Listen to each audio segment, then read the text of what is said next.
भूतियापुरवा, डायन और सरकटा की कहानी। भूतियापुरवा गांव अपने नाम के अनुरूप हमेशा से डरावनी कहानियों का केंद्र रहा है। गांव के लोग कहते हैं कि यहाँ रात में अजीब सी आवाजें आती हैं और दूर खेतों में सफ़ेद साया घूमता है। लेकिन सबसे डरावनी कहानी डायन और सरकटा की थी।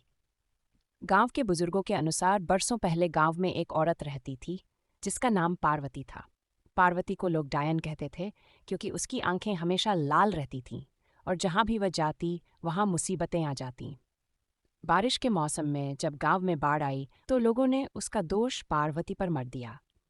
एक दिन गुस्साए गांव वालों ने उसे पीट पीट कर मार डाला और उसके शरीर को पीपल पेड़ के नीचे दफना दिया। पार्वती की मौत के कुछ ही दिनों बाद गांव में अजीब घटनाएं होने लगीं। लोग कहते थे कि रात के समय पीपल के पेड़ के पास से एक डरावनी औरत की हंसी सुनाई देती थी। जो भी उस रास्ते से गुजरता वह या तो बीमार पड़ जाता या फिर गायब हो जाता।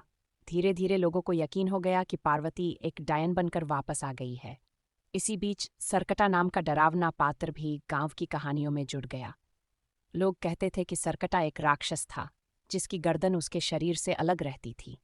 वह रात के अंधेरे में घूमता और जो भी उसे देख लेता वह कभी वापस नहीं लौटता। सरकट और डायन का नाम एक साथ सुनकर ही लोग डर के मारे कांप जाते। एक बार गांव के कुछ नौजवानों ने यज्ञ किया कि वे इस रहस्य को सुलझाएंगे। वे बेरत में उन्होंने वहां तांत्रिक के बताए हुए कुछ मंत्र पढ़े और हिम्मत जुटाकर पेड़ के नीचे खुदाई की।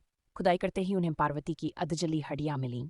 तभी अचानक वहां तेज हवा चलने लगी और एक डरावनी परछाई सामने आ गई।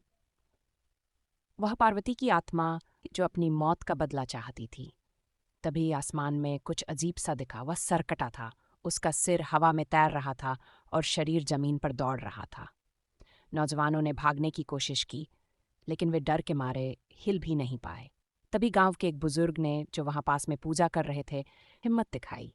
उन्होंने माँ दुर्गा का आह्वान किया और पार्वती की आत्मा और सरकटा को शांत करने के लिए बलिदान की जगह शांति का मंत्र पढ़ा। धीरे धीरे दोनों डरावने साये गायब हो गए। उस दिन के बाद से भूतियापुरवा में कभी डरावनी घटनाएं नहीं हुई।